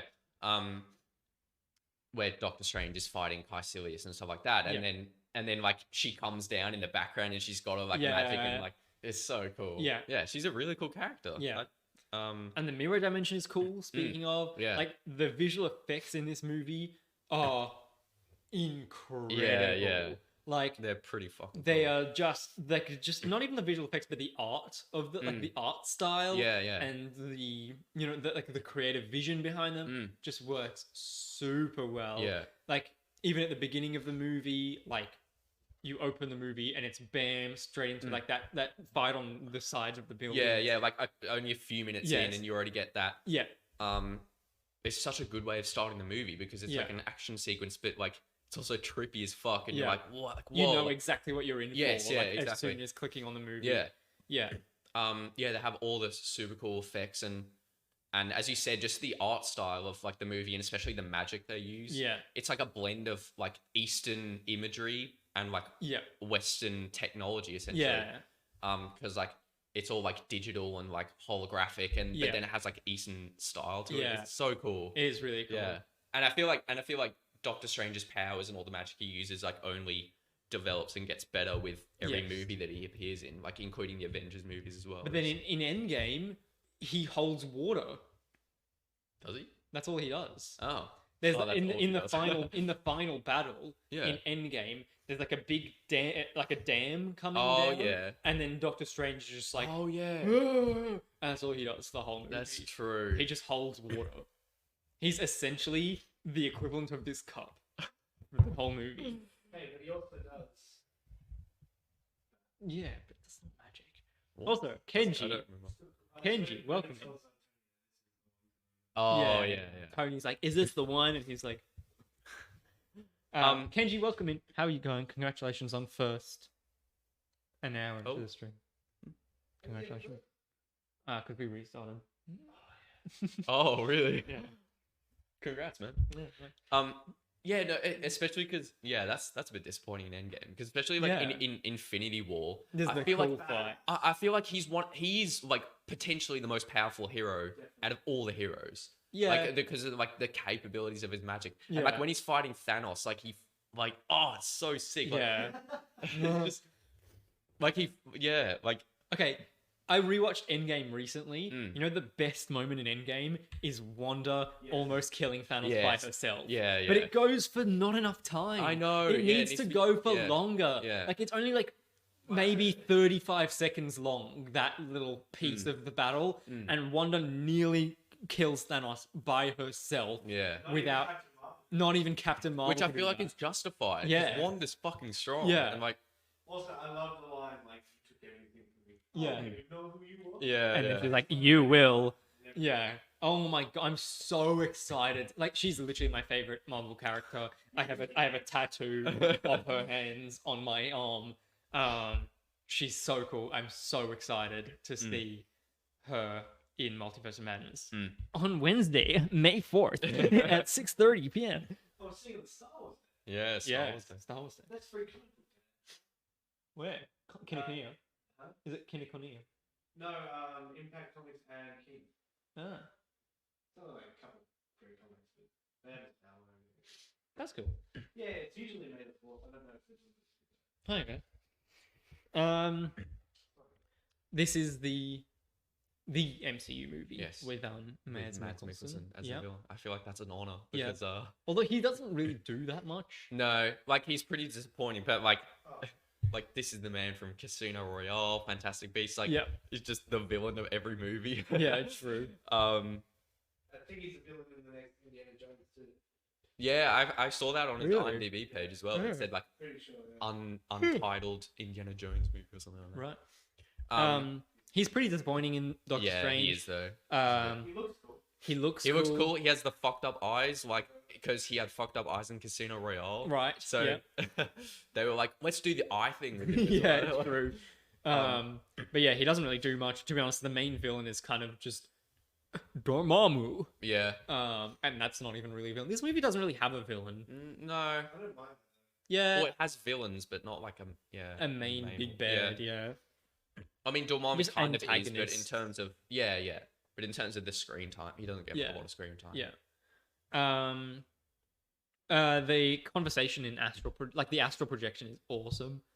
I really like, I love the conversation between Strange and the Ancient One, but I even love the hospital scene like leading up to that, Okay. where he's fighting like. I'm not so sure about that. I love the astral projection Yes. in like passive scenes or like conversations, Right. particularly the one with Strange and the Ancient One when the Yeah. Ancient One's dying. But the fight scene, it's a little inconsistent with like whether they phase through walls True. or whether they hit the wall. True. And also Doctor Strange kills the guy. Yeah. He fucking like blows him up in the astral projection because in the physical world, Christine like amps him up Yes. with voltage. So apparently voltage is directly associated with killing someone with increased True. strength in the astral Yeah. projection world. Yeah. That's like really random and That never is explained, that's true. But That's yeah, true. what do you like about it? I don't know. I just liked I thought it was a cool. It's a cool concept idea for a fight. Yeah, for it a is. fight scene, just Definitely. different to like every other fight Yeah. scene. Even like, it's different to every other just like shooty fight scene, Mhm. and it's even different to the different fight scenes in Doctor Strange. Yes. Like the fight scenes in Doctor Strange are already different. Yeah. And then this one was like differenter. Yeah. Which I quite liked. Yeah. Even like the final fight with Dormammu. Like Oh, the fact that he doesn't even fight. Yes, is I love so that. It's good. such a unique way to represent the final boss Yes. fight. Yeah. Like because he just outsmarts him Yeah. with time. It's not even like a fight. Yeah. It's I love so it. creative. Yeah. Um And the fact that like Dormammu is Benedict Cumberbatch as well yeah. is pretty cool. Like it really ties it together a little bit as well. Like at the end of the movie, he kind of has to realize that like he himself is his own worst enemy, and that's like very literal in the fact that Benedict Cumberbatch also plays Dormammu. Yeah, that's like true. I quite like Yeah, that. Yeah, just really good, solid movie. You know? I feel like an issue with like an earlier fight scene, the one inside the New York Sanctum, is that like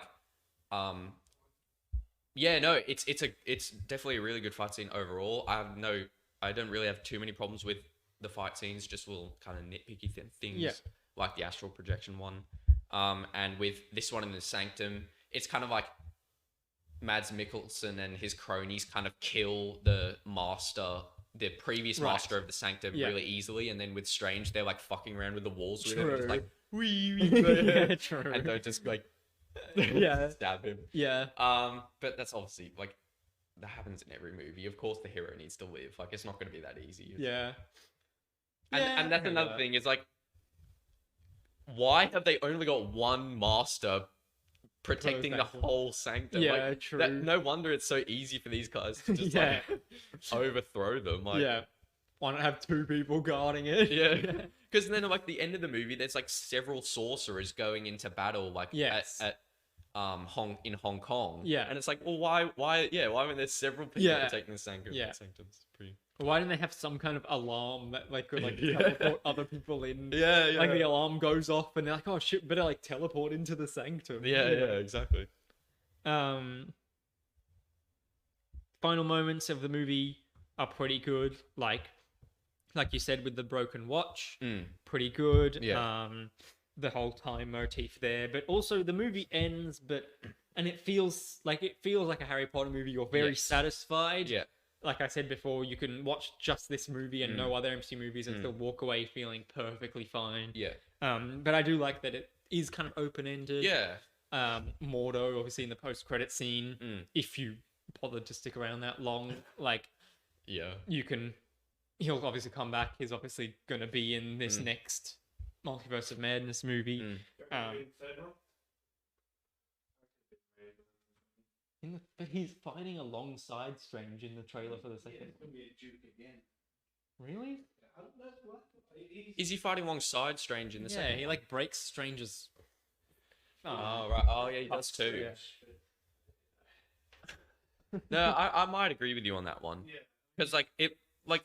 Full circle. I don't know if he can just be another side character in this film. True. Without. Yeah. Surely then he'll go on to be the main villain. Because how can you have differences at the start of this movie, but then at some point in the next movie just be like, but unless he starts off being the main villain in Multiverse of Madness, it could, and then 15 minutes in, Wanda comes and attacks the training place or whatever, and he's like, oh, well, there's actually bigger things to worry about than Doctor Strange, like too many sorcerers, but the sorcerers aren't really. Yeah. Yeah, it'll be interesting to see like who's actually the main. Yeah. Yeah. I don't know how they're gonna handle all these different villains. I'm okay with it being Sam Raimi's hands though. He's a god. Yes, Spider-Man 3 was famously very good.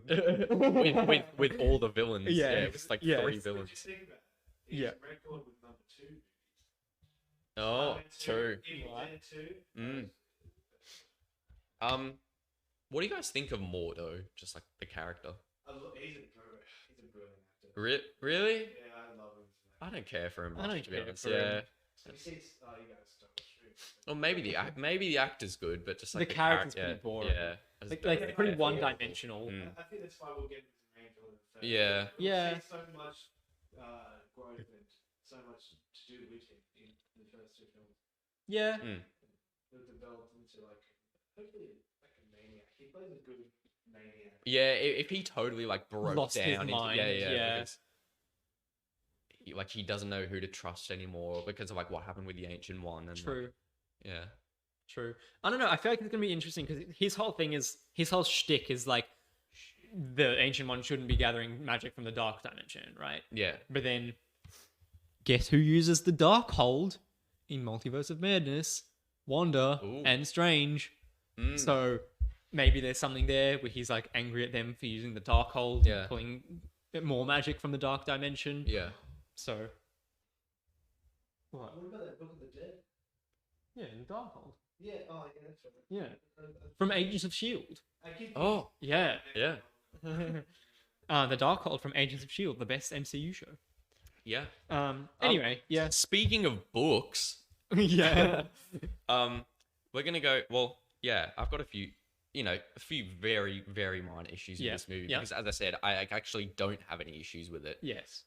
These are just tiny little gripes. And speaking of books, you know how at the beginning of the movie, when he just like tears the one page out, when Caecilius and the Zealots... Yeah, in the library. Yeah, in the library. They just steal one page. Why didn't they just steal the whole book? True. I quite like in that scene how they like actually chop a guy's head off. Yeah, that's pretty cool. That's pretty. That's pretty dark for an MCU movie. That's pretty great. Yeah, that's true. There's also Strange when he crashes like in this like mountainous area. Yeah. He's like taken to back to the New York hospital, which I'm not sure. Like, surely that's not the closest hospital to where he is, because I'm not sure, like, where there's a mountain near New York. I don't know. But he just like conveniently goes back to the same hospital, and I don't think he would have had the consciousness to take me to New York Metro General. Yeah. That's just a little nitpick. And how does Strange find Pangborn? You know, Pangborn's the guy, the basketball guy. The basketball guy. Yeah. How does he find him? That's never explained. True. In the whole of New York. True. They just glossed over this impossible detective work because it is but impossible. he's Sherlock. Oh, true. Yeah. He just went into his alter ego. It's just assumed knowledge. Exactly. Like, it's just like, oh, it's Benedict Cumberbatch. Yeah, like, he's Sherlock. Yeah. He can do that. Yeah. Yeah, that's the only reasonable explanation I have for that. He's Sherlock Holmes. That's true. Yeah. And even when he like meets with the basketball guy, he's like Pangborn. He's like, oh, cool. Like you. Yeah. Like he's like, oh, how'd you heal yourself? And Pangborn's like, oh, I just got magic. And Strange is like, cool. Like I'll go get the magic. Yeah. And then he like gets to the magic place. And he's like literally being begging to be let in. And then he gets inside and he's like, I don't want the magic. Yeah, and he's like, you're telling me you're gonna heal me through like these meditative spiritual powers, and then he's like so pissed, and it's like, true. Didn't you realize this is what you're getting into? Yeah, and the way Pangborn on the basketball court says that to Strange, he's like, I met with gurus and women and like on the mountaintops and my mind was healed. And like the way he's in his smiling, is very spiritual. But it also sounds like it's gonna be like a little joke, like he's gonna be like he's telling the truth, but he's like, but you wouldn't understand that, and then but then like he's totally being truthful about it, and then Strange is like, you mean you were healed? Like, and then, And then, as we said, and then he gets to the Ancient One, and he's like, this is bullshit. Like, true. It's a bit of a weird interaction, to be honest. Yeah, but yeah, it is pretty weird, and I totally forgot he was a character. True. But he's very minor. So, well, I mean, he like is made irrelevant in the post-credit scene. Yes. So exactly. Yeah. Like, there's just no way he's ever showing up again after the post-credit scene. So, yeah. I like him as an actor. He did heaps of stuff. Pangborn. It is the first Marvel movie to come up with an excuse. I think it's the first Marvel movie. As to why the characters in a movie haven't dealt with world threats before. What? Because Wong's like, there's only like they're only protected against reality or whatever. No, Wong's like we only like deal with like, what does he say again? Like we only deal with threats on reality or something, right? He's like, or like spiritual, like kind of magic creatures in a way. That's what he's saying, rather than like physical threats. Yeah. But then like in the future Avengers movies, like they just protect the Earth no matter what. So it's like kind of an excuse as to why like we haven't seen the sorcerers doing shit like in previous previous Avengers movies. Like, on the rooftops of the Battle of New York, just like, you remember that? Oh yeah, in Endgame. Yeah. I forgot she's in Endgame. What's she doing again? She's just like fighting the Chitauri. Oh yeah. Okay. Yeah. So that's a bit. Oh, but I guess that's. Those are like otherworldly creatures. I like to think of it like she's just made a cup of Joe. She goes outside. She's like, oh, I may as well. Yeah. Drink it. Oh shit, that's it. But yeah, it's a bit like Eternals, where like there's the whole argument which some people are fine with, others are not, where it's like, oh, why weren't you there for Thanos and stuff like that? And it's like, we didn't want to be. Yeah. It's just one of those situations. Yeah, but true. Like, it's the easiest way to do this situation is like, oh, why were you there for Thanos? Because I wouldn't fucking die. yeah, I mean, maybe. True. Yeah. I mean, yeah. I don't know. I think that's pretty much it. I think issue wise. Yeah. Pretty minor. Yeah. It's all minor stuff. Like another one, like in Hong Kong at the end on the street, where there's like the time moving backwards, and they're fighting the zealots, and Caecilius gets trapped in a wall because the wall broke, but it's like reversing time. He gets like trapped in a wall, and he's like, no. And then two seconds later, he breaks out. Yeah, true. He's just like, what? Yeah. So that's a bit weird. It's like The Rock in Fast and Furious when he's like, Daddy's got to go to work. Yeah. He's like, his broken arm just heals itself. Man, like, doesn't have an elbow anymore. Yeah, He's just like, yep, cool. Muscle alone. That's so good. I mean, okay, if we break the tier list up, so there's 1, 2, 3, 4, 5.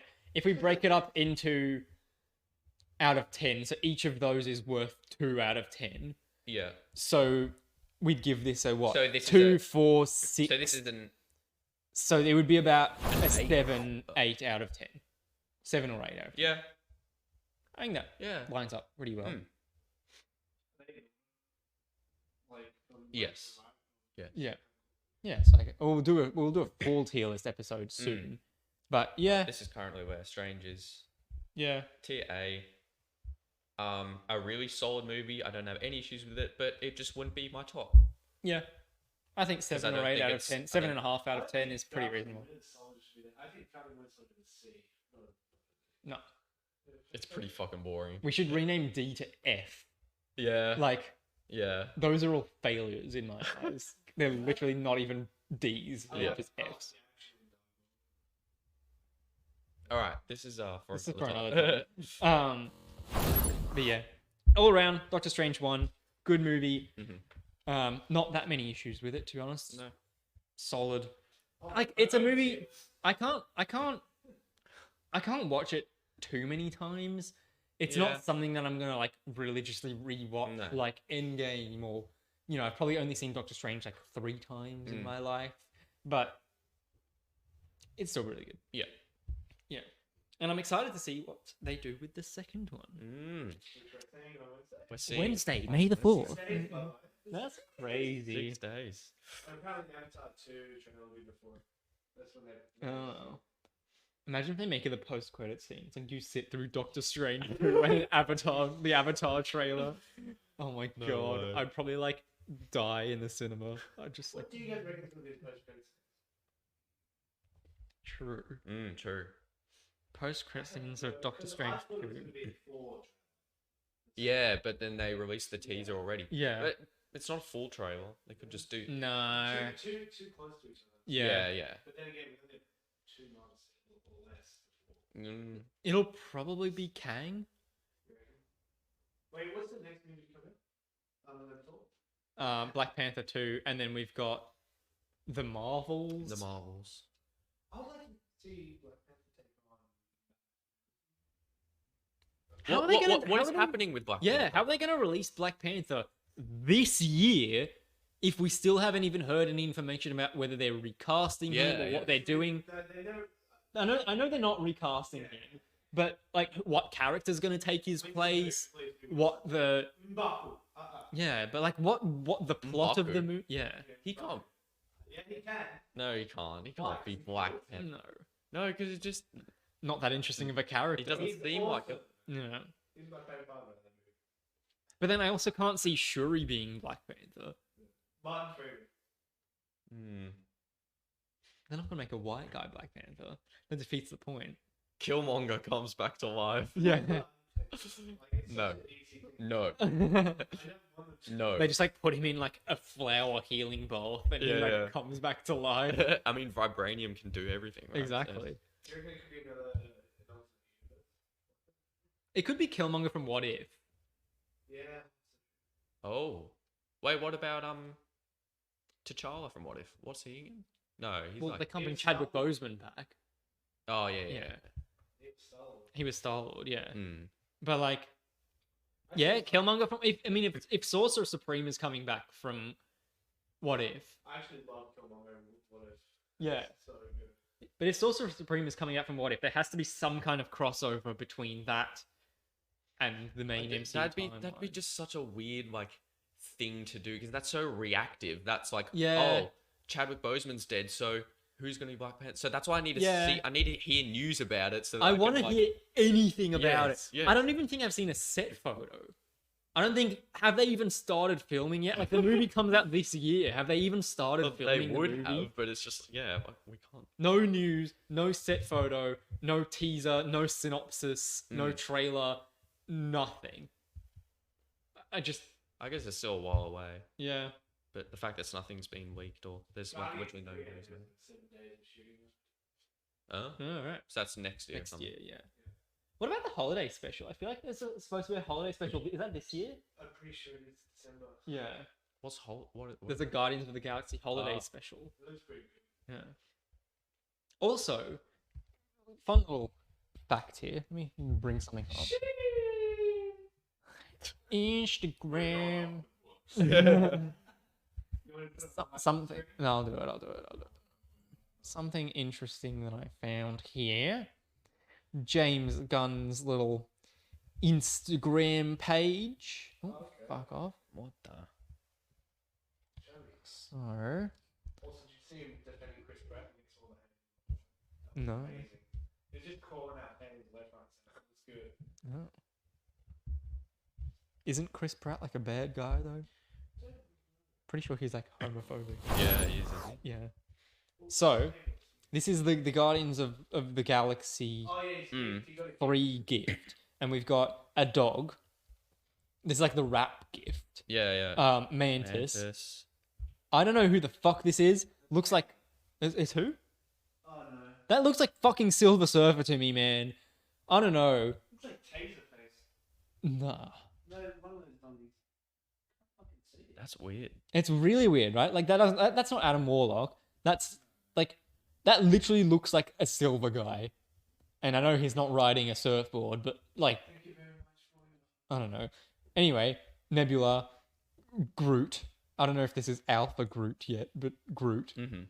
I assume that's Star-Lord. Yeah. Looks kind of Star-Lord-y. We can't see that on the whole head Oh. because of the... Oh, I'll move it. No. Here. Star-Lord-y, Kraglin, and Rocket. But no Gamora. I don't think it'd be Yeah, Well, she should be dead anyway. true. Yeah, but it's 2014. True. Uh, But who's this guy? I don't know who this is. I want to know who that is. You do, you know? I think that's as far as we can, right? Yeah. You cannot. Drax. There's no way that's Drax, man. It'd just be a bad Photoshop. Yeah. It doesn't. Where is Drax though? Then, you know. Or he's standing very still, so he's in. Nice. Anyway, I love Drax. Drax is great. I think that's I think that's it. episode 5. Hmm. 1 month of 1 month. the Marvel Aftershow. The Marvel Aftershow. Marvel. Marvel Aftershow. Tune in next week. I ain't never read this.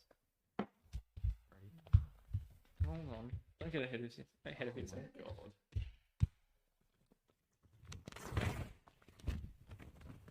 Episode 5. What else are we gonna do with it? Sign it, frame it, send it off to the viewer. Yeah.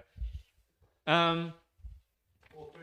Yes, tune in next week. Next week, I think is going to be quite a special episode because we're going to be doing Moon Knight finale, Prisoner of Azkaban, and Multiverse of Madness. Yeah, That's a big episode. that's a big episode. Talk So. about spoilers from Moon Knight? Well, yeah, that's what Yeah, I'm wondering. I think we have to. Yeah, fuck it. Surely. Unless we're going to have to talk about this week's episode, though. Yeah. So maybe we don't, Actually, and yeah, then this week, right? and then the episode after is spoilers, and then we can talk about the whole show. Yeah. Yeah, We'll figure something. probably. Anyway. But can we even do Multiverse of Madness spoilers? Oh. It'd be one, it actually be the day of release. Let's do Yeah. the day early. Yeah. I can't keep all of that for a week. What about we do Multiverse of Madness and Moon Knight finale, no spoilers, but we do our tier list next week.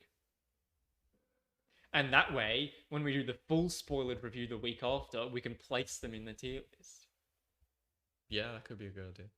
Anyway, We'll figure that out. Yep. next week, Harry Potter and the Prisoner of Azkaban. That's all we know so far. Harry Potter. Potter. Harry Potter. Harry Potter, such an honor. Anyway, grab up a raid message. We are going to get the fuck out of here. We need to pack up this whole. What? Raid an airport? What the fuck? Let's raid Rodent. Because she's a legend. Thank you. No. Keep typing things in wrong. No. What's her name? There we go. Thank you all for being here. Appreciate it. Danzig's fucking drunk, I don't know man. what he's I don't know what he's saying. Yeah. He's had too many pints. All right, we better get out of here before he does even more embarrassing things. Yeah. We're just gonna have to like carry him on a stretcher back to his house. Thanks all for being here. We'll be here next week at around 7:30. Yeah. Not really 7:30. No guarantees. Yeah. It might be 11 p.m. next week. We don't really know. But appreciate it, and we will see you all then. Yeah.